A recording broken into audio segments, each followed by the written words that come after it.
Hi everybody, I'm Nettie Kaye. We're going to give it another shot again tonight, Thursday night live in the studio with me, Nettie Kaye. If you were with me last week, you'll realize, wow, that was a little bit kind of weird. And you just have you have those times. As I was saying at the end, there's not every painting is going to hit it out of the ballpark. So, it's just giving you an example of what that looks like. That's right. Anyway, I hope you can join me tonight. I have got I think we've got our chat going. I'm not sure. So if you are able to send me a note and tell me where you're from, that would be really great. So tonight we're going to be doing a large painting of a flower. See this one over here? This is my study that I did on let's see, what did I do? I did it on a 20 by 20 this last week in oil. And so it was just on unfortunately, it was on an older canvas. And so now I'm going to redo it. Today I got new canvases that are giant, that are 30 by 30. And so that's going to be fun. Anyway, what I did was I took a photo just with the light shining through a tulip in the window. I think we set it up with the sun shining through. And I looked down into the mouth of the tulip, put on my macro lens on my phone, and I went ahead and shot that as close as I could, and then zoomed in on it and just printed it off onto my printer. And I hope you guys can do that. Yeah, I'm going to just check for a second and see if I can see my numbers right now. We've got a couple of people watching. Thank you so much. And hi. Hi, Nick. Nice to see you are on, and I really appreciate you making a comment. That's awesome. That's really great. I do. Okay, so now what I'm going to do now, sometimes what I do with these big canvases is I will tint them a color. I didn't have quite enough time to do that today, so we're going to do something different. But I'll tint them a light yellow color, and we will let that dry in acrylic. All right, so I'll do like a little bit of a gesso with a tint of light yellow acrylic, and then I will do the drawing over the top, spray it down with a little bit of hairspray or whatever, and then I will do a secondary tint over the top of it, and then, well, you'll just have to see when we do that next time. But today we are going to be doing just the drawing ahead of time so I can show you the structure of the flower, because that's kind of bewildering. You're looking at this flower and it's like, it's just too much to take in. So we're going to break it down. Yeah, break it down. Woo, yeah, so that'll be great. Hey, good to see you guys. This is great. Massachusetts, lovely. Illinois, Nilda, nice to see you here as well. So we'll see if any more people join us, especially after last week's disaster. Well, it wasn't a disaster, but I did wipe it off. Okay, so now if you'll take a look at this flower, you can look at that flower too. I went and examined it, and I said, okay, inside I've got this little thing in the middle, whatever that's called. I'm not a botanist. I worked with one in a gallery one time. That was intimidating. And then I have 1, 2, 3, 4, 5, 6 petals. And in the inside, I have these little things sticking out, these fuzzy little things. 1, 2, 3, 4, 5, 6. So there are, according to the petals, there are 6 petals and 6 little fuzzy petals in the middle. I think they're called stamen, but I'm not really sure because they're tulips. Okay, I don't know. I just paint them. All right, and so first off, I'm going to look at this monster canvas. It's really, really big. I mean, look how big it is compared to me. When I get close to it, it's really huge. And then I'm going to decide how far up I want this. Well, it would be really good if I put it the exact way that I want to paint it, number one. It goes a little bit more this way than this way. And then I'm going to think about it as a clock, okay? And that way I can really, really think about when I'm doing something here, I can say, okay, there's a petal that reaches out to about 1:30 and 2 o'clock and 5 o'clock and, 5:30, 6:30, that kind of a thing. So I can think about it that way. If I think about it that way, I can approach it in a different manner. So now I'm going to reach up here to the top, and I'm going to say the very top of this is reaching at about 1 o'clock on my clock, and I'm going to hit it. I don't want it to go any farther than that. Okay, that's my barrier, and I'm going to come down, and I'll just kind of shoot some angles out like that, and then I'll think, all right, now I'm going to come down, and then I'll bring, I know how thick this is going to be right there, so it's a little bit like a little umbrella, and then we're going to come down, and this petal goes like this.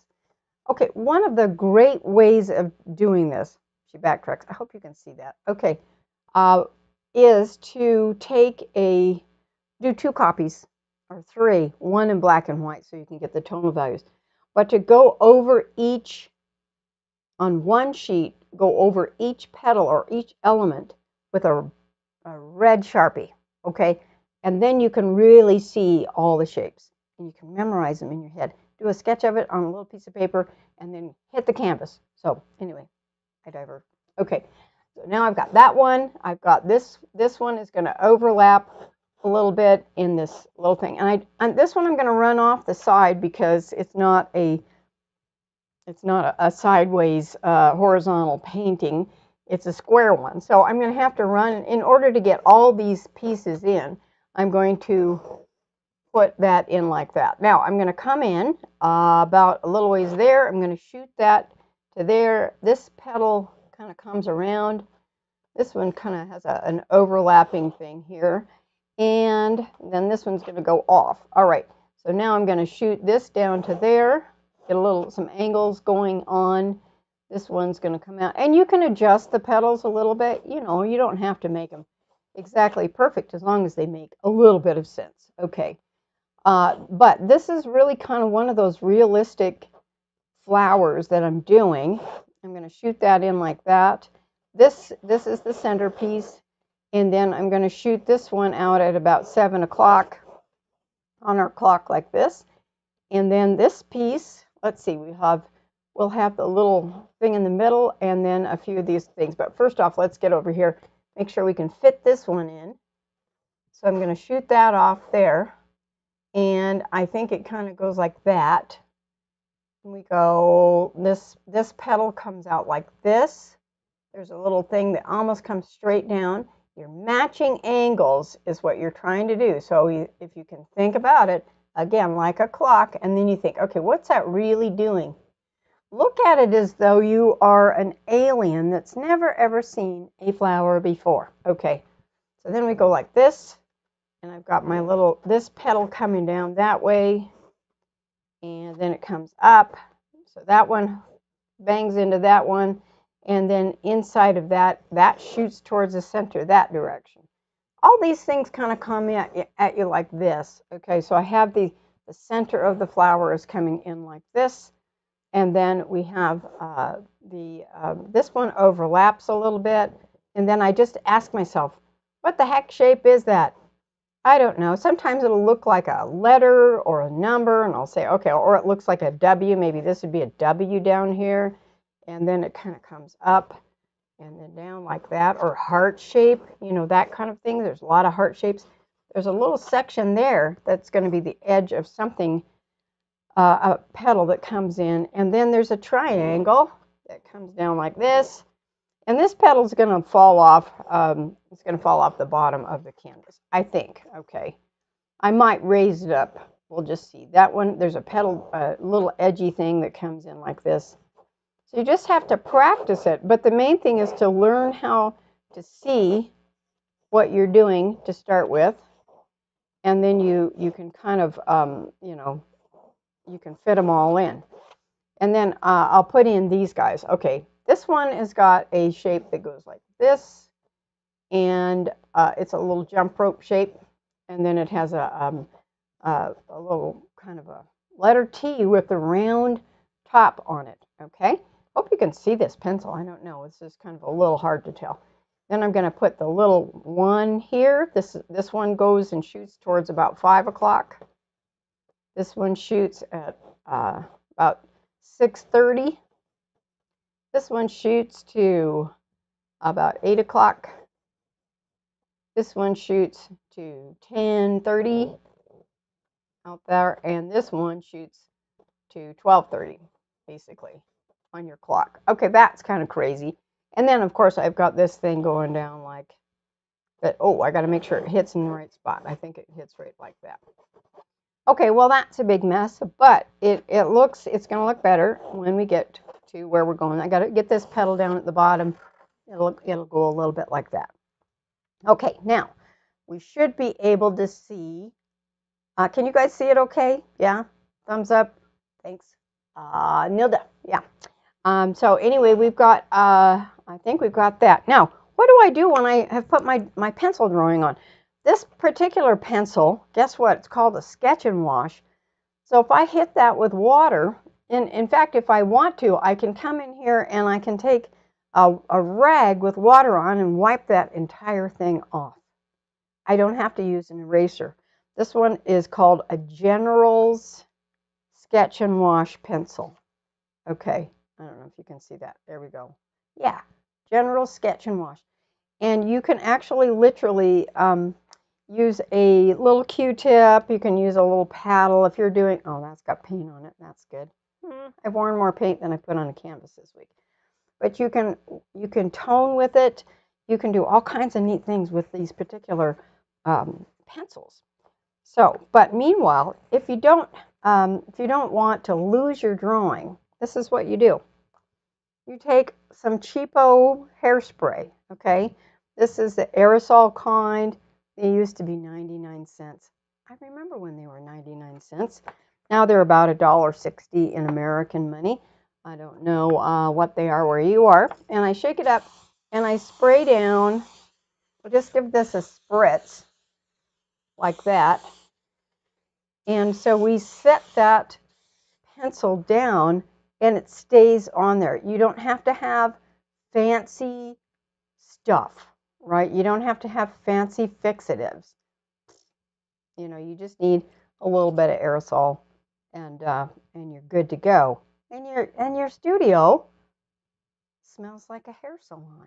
It's great. Yes. Okay. And then I'm going to let that dry. So let's think about this for a couple of minutes. I wonder if I can show you what this will do while it's still wet. I can kind of take a rag. Yeah, look at that. While that hairspray is drying, I can take a rag, put my finger in it like this, and then I can kind of just do that kind of a thing where I've got a little bit of the idea of where things are going. And as it's drying, I will give it a little bit of a tone. Isn't that fun? So that's what you can do with those little sketch and wash pencils. It's just graphite, but I don't know. It just you can just move it around like that. So it's just sitting on there. It's really, really strong, and you know, it's just a really solid looking thing. And then I've got this little thing up here. This has got a nice dark tone there. So I'm just kind of playing around with it while that stuff is setting. It's still just a little bit wet, and so as it dries, I can state some of the stuff. There's a little shadow there, a little shadow here. So I'm just goofing around while this is drying a little bit. But you can imagine you can just do a whole drawing with that and have a pretty neat effect. So these guys are going to be, this part right here, if you can see in the little picture over here, this section is is darker, and then there's areas that come up in the light. That's what gives it that luminosity. What? Yes, glow in the dark kind of stuff. And this is going to look like it curls over. That is like doing a little, if you study with me, yes, you can do these things where we do cones and different shapes in our class. The cones, basically, it's this, okay? It's just slightly changed the shape. So it's like a paper towel, only it just got some pinched edges on the other side. So, you know, they kind of taper in a little bit like this. And so that's how I approach that. I put a dark on one side and a light on the other. Okay, now the next really fun part is going to be, I'm going to take these brushes out for a sec. And I have on my palette, hang tight. Got a lot of paint on my hands. Man, oh man. I should be wearing gloves. But then I just have paint on my gloves. Still make a big mess all over my clothes. Okay, so now what I put down here, I have a cadmium yellow light. And so we're going to try something with the cadmium yellow light. I got to get that pencil away. And then I'm going to use a lot of thinner to start with. All right, I'm dipping this big, beautiful brush, this little, oh man, this is an old Bob Ross brush. I love it. And I'm going to stick it into the thinner if it's big enough. Oh, God. Might have to dump it out here onto the brush. Yeah, that's what I'm going to have to do. My brush isn't quite big enough. All right. And then, so I just dumped it kind of on the palette. So I won't be picking that palette up again anytime soon. And I'm going to dip into the cadmium yellow color. Now, in this case, I don't have to paint the entire thing on the outside because I'm going to be doing something else. But I'm going to put in on a thin application, I'm going to put, see how that yellow stays put? Oh my gosh, look, so you can still see your stuff underneath. Your drawing is still there because of the hairspray. Hooray! That's awesome. So now I've got this great big beautiful brush. This is one of my dad's. Thank you, Dad, for the beautiful brushes. Promise I'll wash this one out. And I've got this nice yellow. Now, something about yellow, you guys. Yellow is an extremely transparent color. Well, yeah, you can tell, right? If you use something else that is not transparent, you're not going to be able to see your stuff underneath. And so you want to, and see, I'm not painting in the edges. Who cares? I'm going to be painting around those anyway. So I'm just giving it a nice shot of transparent color. A little transparent color. Got to dump a little more of that on here. It looks like, oh, no, there's still some. Scoop that up over there. And we'll just really give that a nice, I want it nice and wet because of what I'm going to do next. It's going to blow your mind. All right, a little bit more. Oh, thinner. I know I'm using odorless thinner. Hey, have any of you guys tried that new Michael Harding miracle? What do you call that this week? Michael Harding actually got on the air and talked about his new odorless, non-toxic, relatively non-toxic thinner. I use this Gamsol, which is an odorless thinner, so you don't, run your family out of the house screaming. Being a painter used to be like as bad as being a smoker in your house. People just like, I don't want to be there. But, I like the smell of linseed oil, don't you?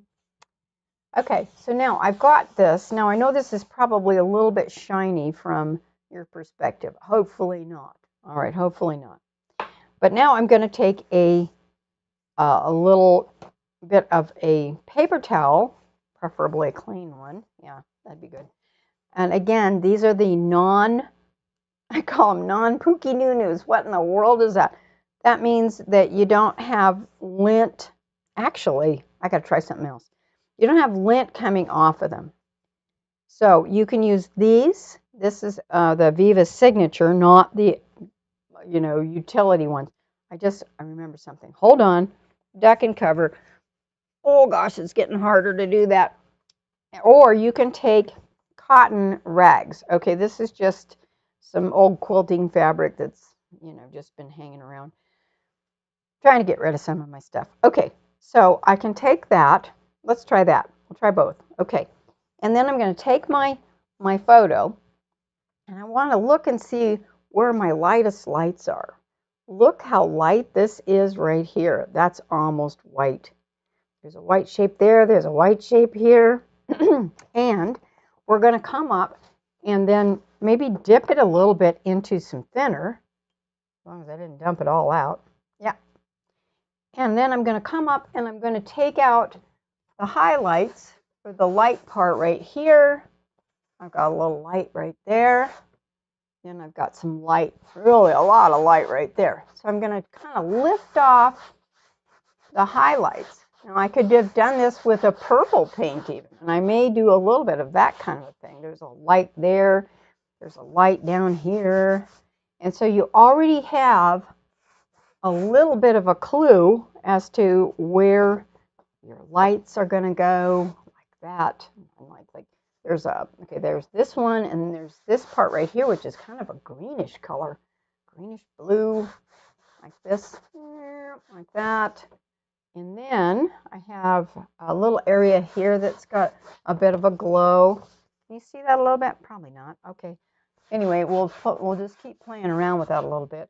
And then there's some lighter areas here. So it just gives you, and then I'll lighten that up right there. Yeah, that's good.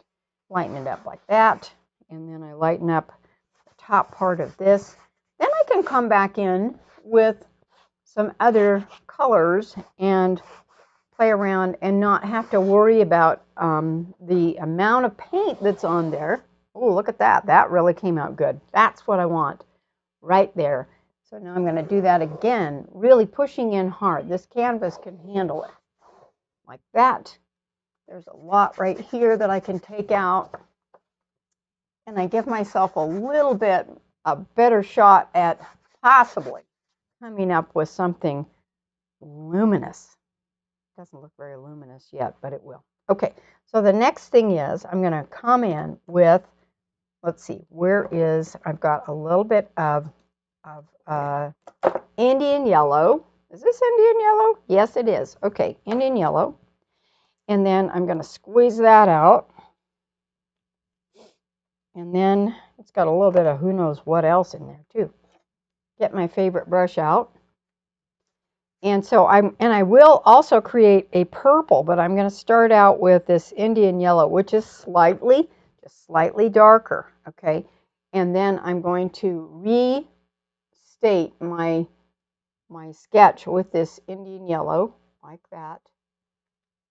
And that will kind of represent my dark. So there's the little Indian yellow there. And this is still fairly wet on this canvas so that the strokes go long ways. It's just you're tinting each layer just a little bit like that. And then you're just telling yourself, where are my darks now? They're not too dark. The real darks are in the corner, right? But the darks, I'm going to really kind of go in and say, all right, I know I have a dark area here. I have another one. This is really catching my eye right here. And then I have another dark that comes over here like this. So it's, I'm not a fussy girl. Not a fussy girl. Anybody figure that out? Not a fussy girl, which is why I do portraits of flowers, and I don't really consider myself a floral painter. That's a silly thing, but I don't consider myself a floral painter. I'm a floral portraitist. If I was a floral painter, I'd be painting these little tiny fussy flowers, but I think of myself, so say for instance, if I had to pick a perfume, it would not be a flowery perfume. It would be vanilla or cinnamon or spicy kind of nutmeg kind of a thing. Yeah, nutmeg makes a whole lot of sense, doesn't it? Okay, but that would be my personality. So if you pick what your personality is to help you figure out, what the heck am I going to paint today? Well, that's what you think about, is like, okay, my personality tells me that I like things close up. I'm an intimate person. I don't really enjoy painting the Grand Canyon. I just don't. It's beautiful, but it overwhelms me a little bit. And sometimes the vastness of things like not giant, but things that are far away really kind of frighten me a little bit.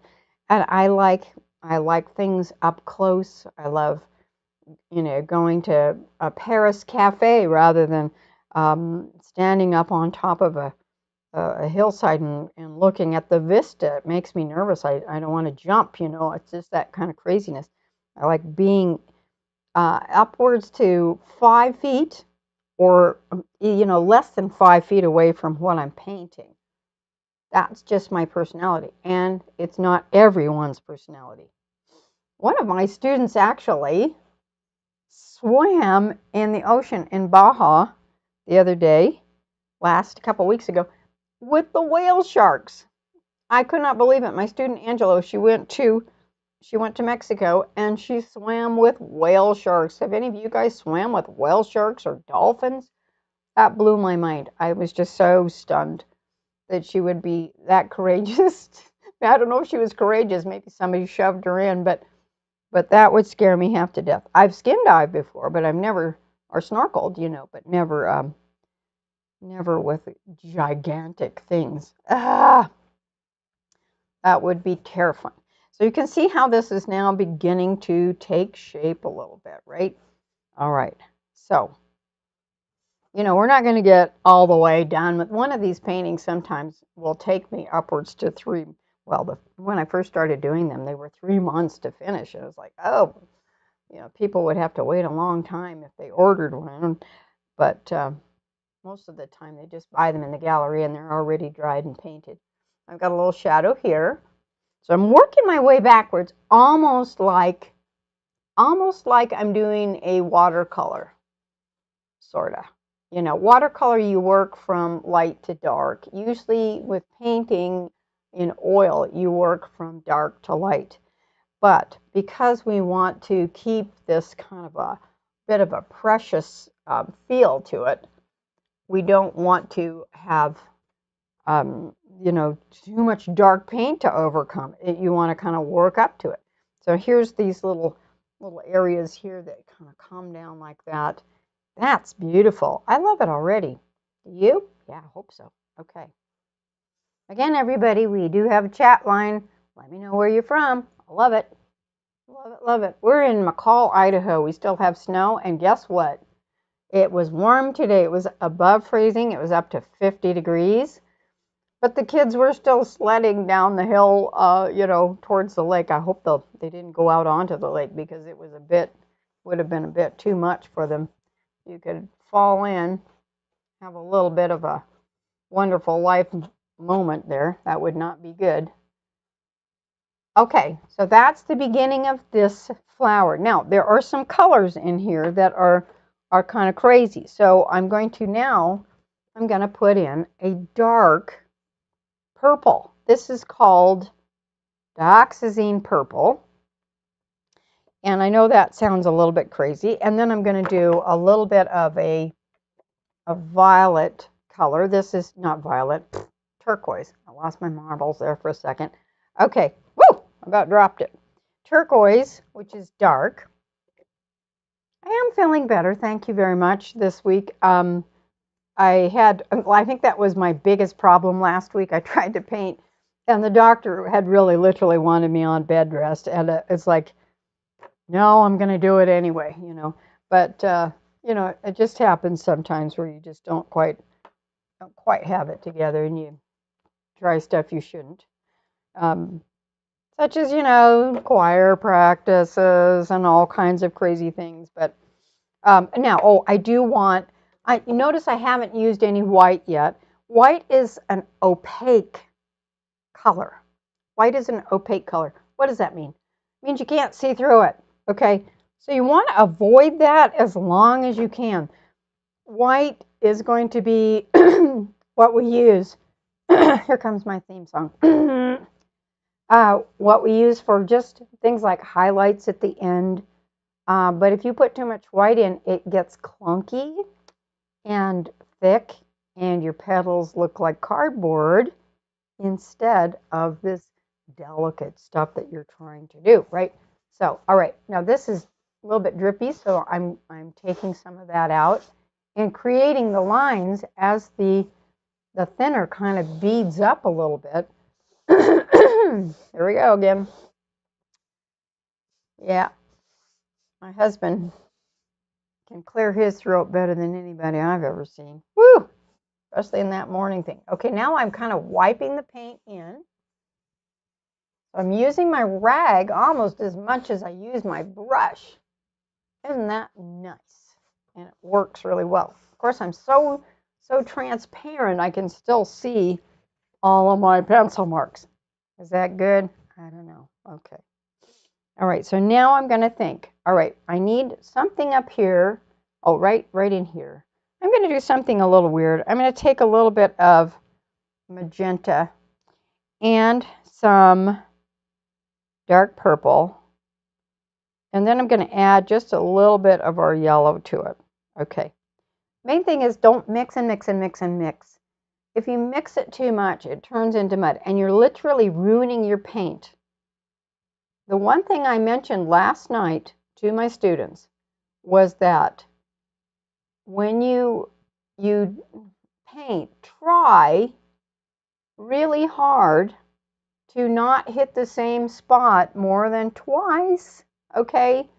Don't hit it and hit it and hit it. We call that petting the raccoon, because one of my students was painting a raccoon, and he just kept hitting it and hitting it, and it caused such mud. And what it does is it breaks down the pigment in your paint, and it turns it into something that looks a little more like house paint rather than, you know, your beautiful, luscious, beautiful oil paint.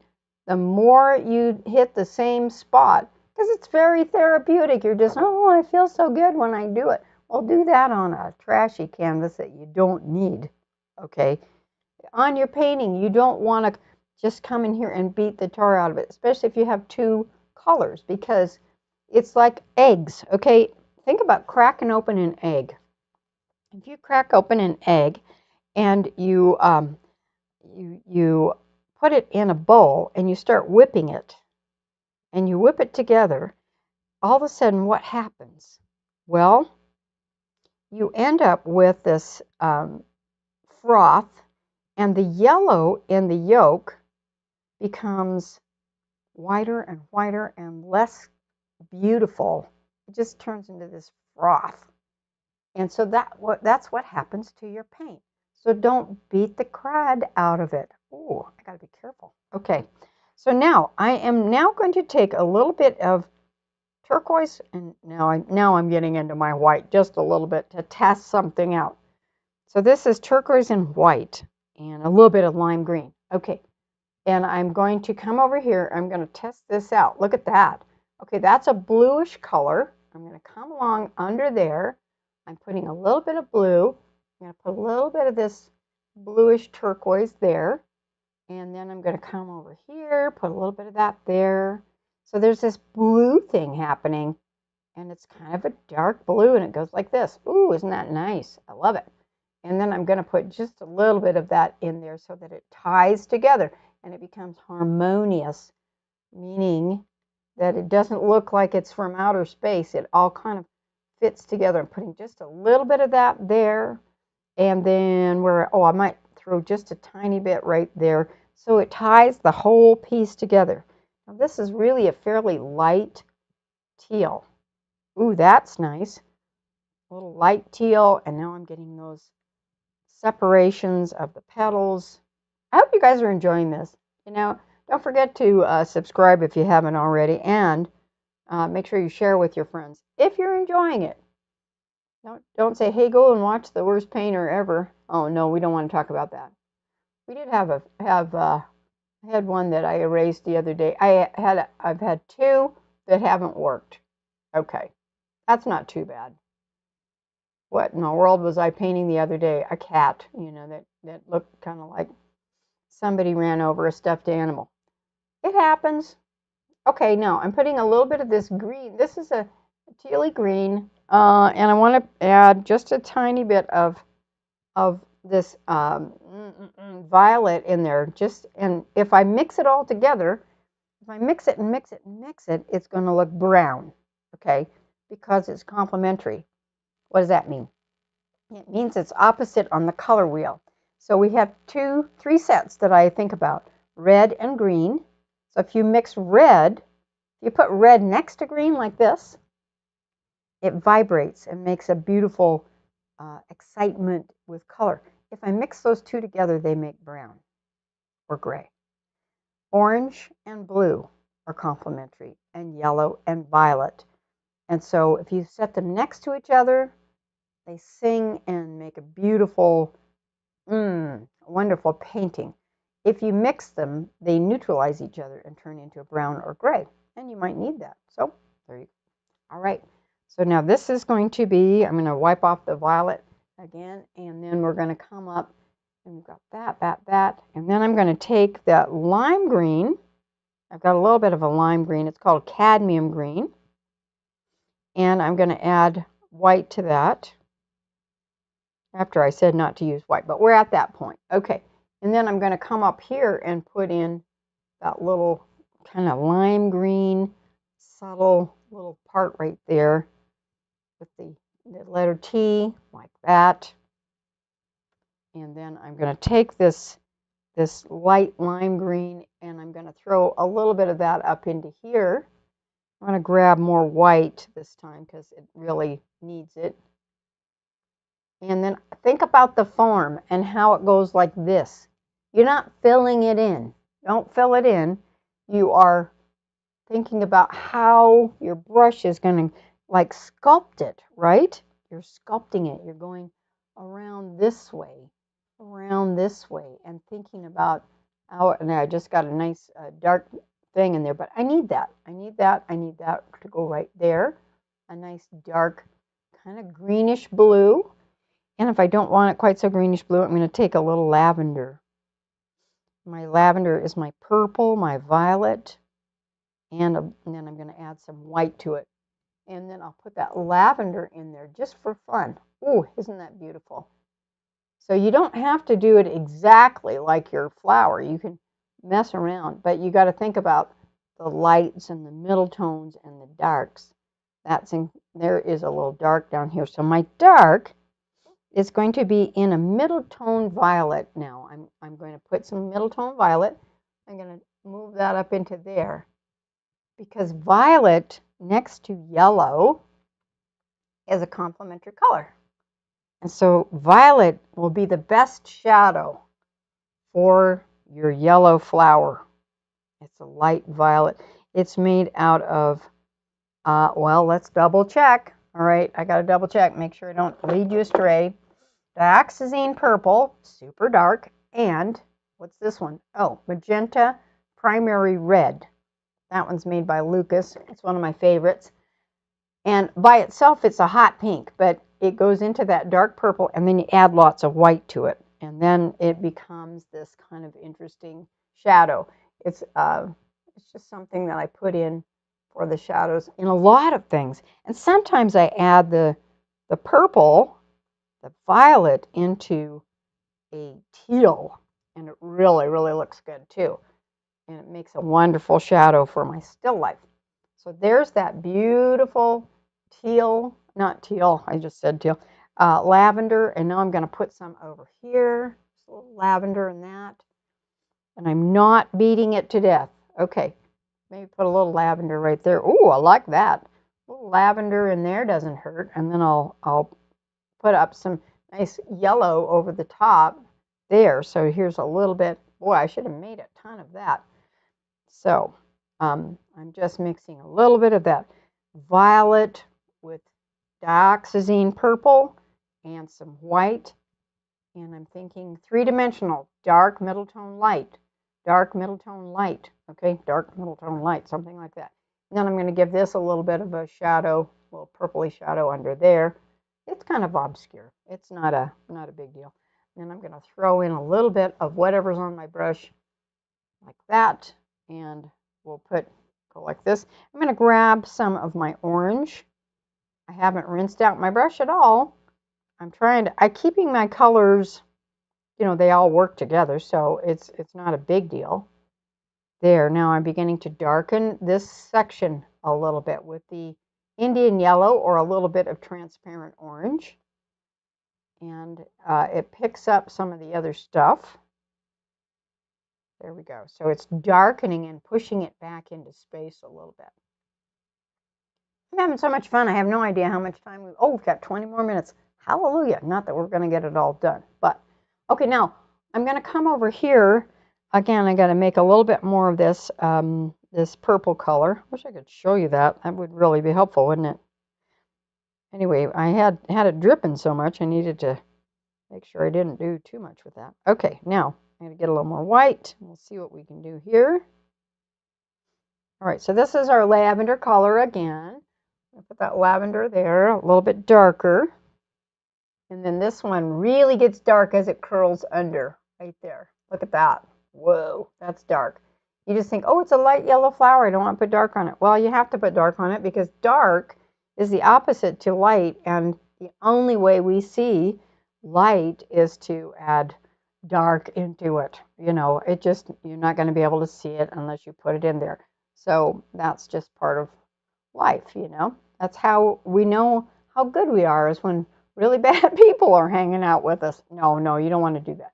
But no, we are often, we see the good things in life because of things that we've gone through that haven't been so great. You know, that's life. It just ebbs and flows. It's not always good, it's not always bad, but the good always makes us really, really appreciate, or the bad makes us appreciate the good in life. Almost said that backwards. That would have been kind of weird. A little bit. We've been talking about that in our chatting at home. Right now, my husband and I are writing a play, and so we're writing 3 plays, actually. We're doing a musical. I'm so happy. Right now, he's back in my recording studio, and he's working on my, I'm actually becoming, what am I doing? Well, I'm doing we're making a musical, we're doing a bunch of different things, and I'm writing music on top of doing painting. And so we're busy. Boy, we are busy. There's no retiring around here. It's quite something. Okay, now I've got this over here. This is really dark and it's against the light, and that makes it nice. And then I'm going to come up. How do I make this curl? Okay, let me show you that. I'm going to take this purple color, and I think what I want to do is I want to bring that purple color like this so I can show you what the tube looks like. So I've got a dark right here, and I've got a dark right there. And then I'm going to wipe off my brush, and then I'm going to come in with a light yellow with white. And then I'll come over here and I'm going to, oh, that's got too much mud on my brush here. Hold on. I'm going to wipe that off again. This time I'm going to just go into the yellow, and we're going to put that yellow, middle tone yellow in there. And so I have dark, middle tone, and then the light is going to hit in this area here. Now what I can do, I've got the yellow on there, I've got the purple, and it looks a little bit muddy.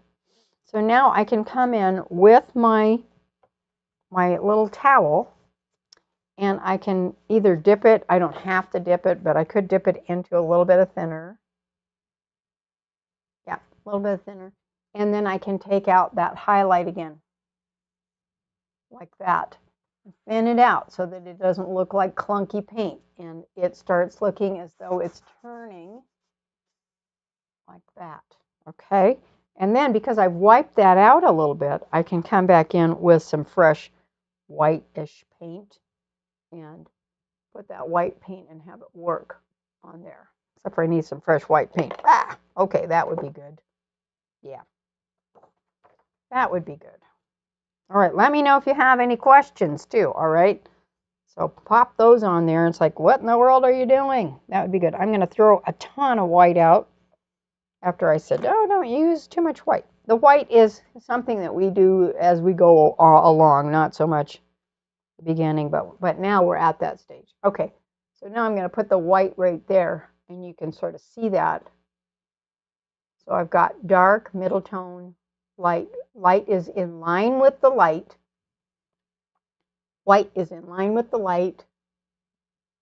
And sometimes it's put on at the very end of your painting process over a week or two. Okay, I'm just kind of messing with it right now. Okay, next I'm going to come in, and I notice I'm not using any Neo Makeup. I'm just using thinner right now.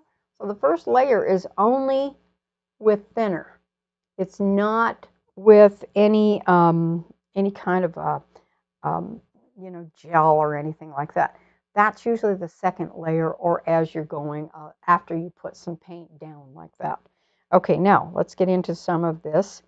This is white with yellow.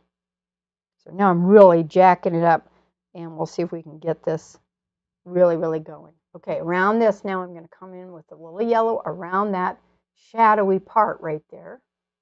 Try not to contaminate it too much. A little bit more. Keep your colors clean if you can. There. Wipe that off. A little more of that yellow. It's a little darker right here. White is opaque, and so if you need to cover something up, then you got to put white in it, you know. Like if you need to cover up a mark or something, you want to use that. Now see how that's really starting to stand out a little bit. This little doodad thing. And I'm going to carve it out by coming around and taking the negative shape around that and make that kind of stand out like that. This part is really light right here, so I'm going to make sure I don't get too much paint on there. And if I need to, I'll go back in and wipe it out and make it into that transparent whatever. And over here, this is nice and light right there. It's a nice and light thing, but it also has to have some shape. So I'm going to go like this, and we'll fill it in. You don't want to leave it just, you know, like if you were doing watercolor, you would just kind of do, okay, leave the paper. Well, I don't like doing that with canvas. You do want to cover your canvas, at least with a good layer of paint.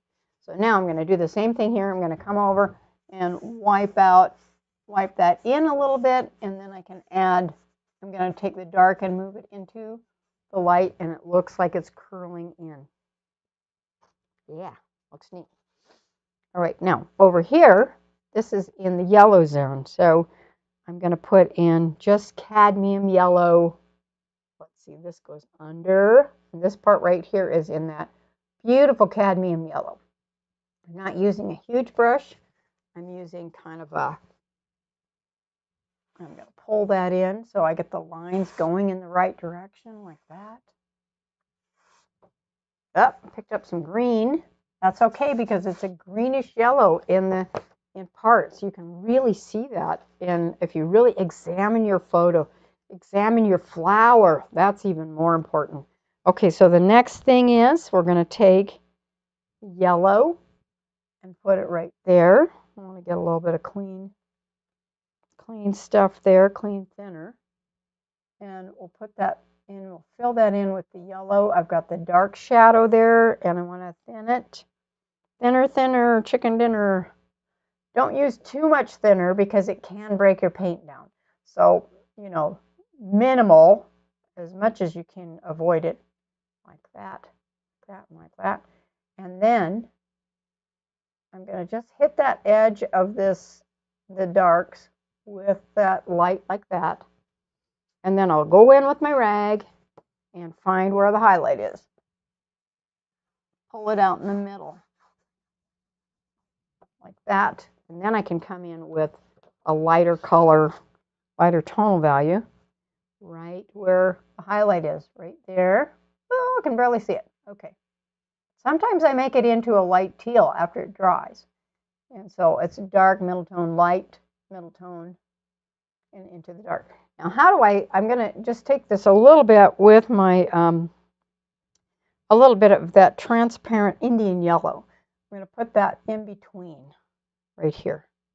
In between the dark purple and the white. Now you can see it. So now here's another one of that transparent color there on the edge.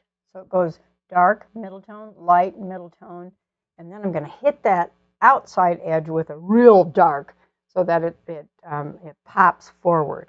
That's going to be really important. You can see it on that other painting, how dark it is in behind. Really, really dark. Okay, good. Oh, I spilled a little bit of paint. Getting a little wild around here. A little wild. This is the most fun kind of work for me. I love it all. But this is, and now, okay, think about this for a sec. Now, this part of the flower has this thing that curls like that.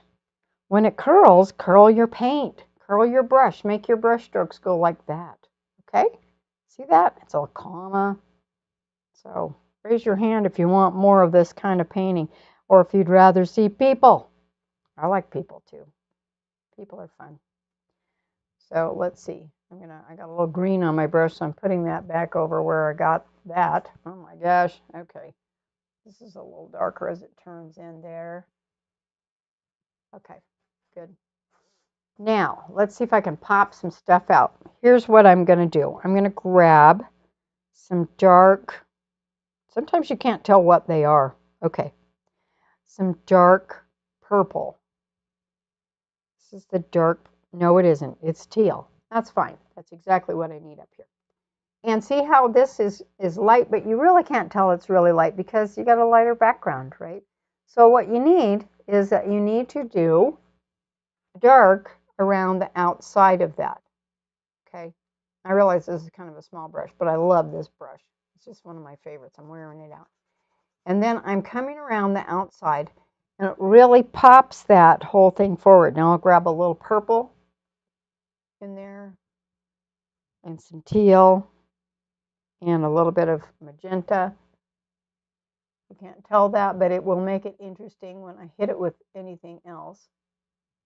And then I got that green into that. Oh well. But I can come along, and then this will become much more pronounced because the dark will set the light off. Okay, that's what that's doing. The dark is setting the light off. And then I can come in with a little bit more thinner, and I can thin that out, just dipping it into the thinner, and I can make this beautiful kind of, well, I can actually grab a little bit of a lighter color here and put that in and create these wonderful little abstract forms in the background and make a beautiful background with that. A little more teal or turquoise. This is dark turquoise. I can't find my tube of teal. I love to throw teal in here. What would happen if I threw in a little bit of this green? Oh my goodness, that's so pretty. This is that cadmium green. Don't be afraid of cadmium green. You can always mute it down if it gets too psychedelic. But meanwhile, so then I'm coming around. I'm kind of thinking about tone on tone. Okay, now that looks like a sharp edge right there, doesn't it? A really big sharp edge. So what I want to do is I'm going to rinse out my brush and wipe it off and hope I get most of that paint off. Let me try it one more time. And you can use a Q-tip. Maybe that would be better. Yeah, if you use a Q-tip, especially if it's a smaller painting, you could do that. And what you don't want is that sharp line right there, because that makes it look like it's cut out of paper. So you want to take a Q-tip and just fuzz it back and forth. I'm going to hold this up like right over. Oh, I'm on backwards. So you're going back and forth like this, right? Just like that. And then you go like this. You come in and you just kind of fuzz that out by rubbing the one side into the other, so that mostly it's the yellow into the teal. You don't want to get too carried away, but you want to soften up that edge, and that will make it turn back into space a little bit. I'm going to flip it over and see what I've got there. You can use a brush, a really dry brush, something that nice clean brush. You could do that. And not sure this is clean enough, but we'll try it. So if I just came along and soften that up a little bit, it's still a little bit too crazy. All right, hang on. I'm going to get kind of something in the middle and soften it up a little bit like that. Okay, just like that. And then I'm going to come in. I don't want to muck it up too much. Then I'll go back in with a little bit of a clean part of my rag. And you can use a rag too. See how that softened that up and kind of moved it back? Probably a little bit hard to see. Then I'll come in here and use my rag and make this background thin, because if the background is thick, it comes forward and you want it to go back into space. Okay, so let's see, how's my time right now? Oh, still got 5 minutes. Yay. Okay, good. All right, so we got a little bit of more time to go. That's awesome. All right, what do I want to know now? All right, the next thing is I'm going to come in with a purple I'm going to darken up this bottom right here. This is dark purple. So now I have the dark, the middle tone, and the light. So I'll put that dark right here. I'm looking for 3 dimensions, so I need 3 tonal values. 3 dimensions, 3 tonal values. Dark, middle tone, light. It's interesting to me how we have 3 tone, you need minimum of 3 tonal values to see things in 3 dimensions. Dark, middle tone, light. You can go upwards to, who knows, infinity. But you need 3. And in order for you to see things, you need 3 colors, right? You know, as far as seeing in color, you need 3 primary colors. You need red, yellow, and blue. And so I think about that as being a little sign of who our creator is. We need 3 things of everything. So it's an interesting thing. You can't do it with just red and yellow, and you can't do it with blue and yellow. You only have 2 colors with that, blue, yellow, and you can get blue, yellow, and green. That's all you could get. But you get red, and you can do infinite things with those 3 colors and 3 tonal values. That's all you need in this artistic world. You just need 3 things, 3 tonal values, and 3 colors, and you can do it. Just, master those things, and you can be as creative as you want. I'm mesmerized with that concept of how simple it is and how wonderful it is at the same time. Yeah.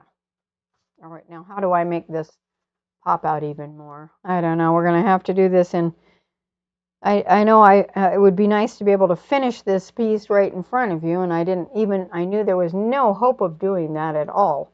But I wanted to show you how I started it. That's the key on this one.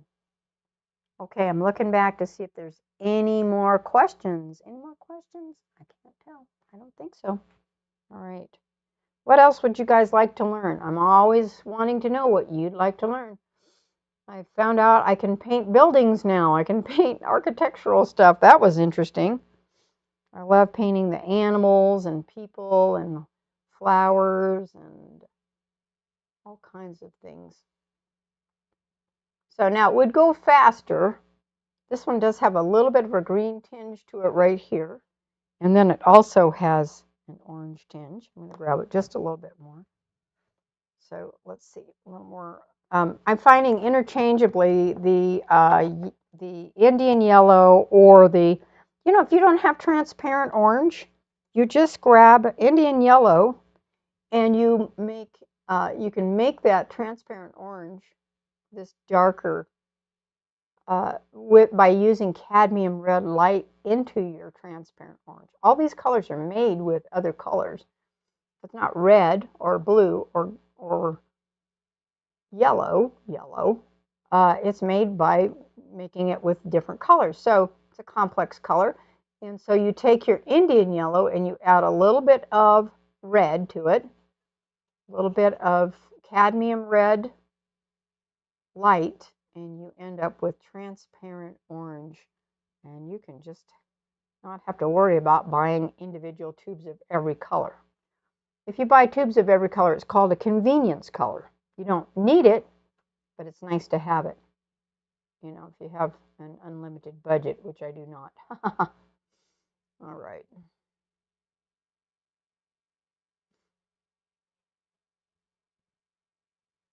Okay, so you can see how that color is now coming in. It looks on my screen to be a little bit on the greenish color. I might adjust that at some point, but I'll pull that forward just a tiny bit so you can see.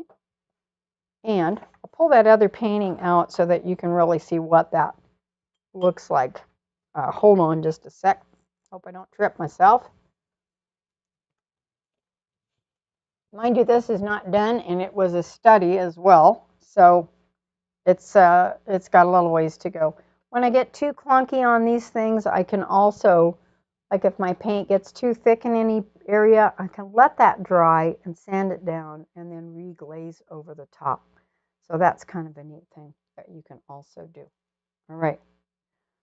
Okay, I think that's all the time we have. Yes, we just hit 8 o'clock here in the Central Mountains, and I hope you guys have a really good weekend, and we'll see you hopefully next Thursday, same time, same place. I'll let you know if it changes.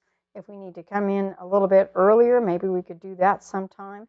For some of you that are in Europe and different places, I know it's about 2 a.m. over there, so I think they would appreciate it if I actually came in maybe closer about 3 hours earlier. That would be good. Okay. Anyway, I love you guys, and we'll talk to you again soon. Bye for now. See if I can figure out where my banner is. Here it is. Okay.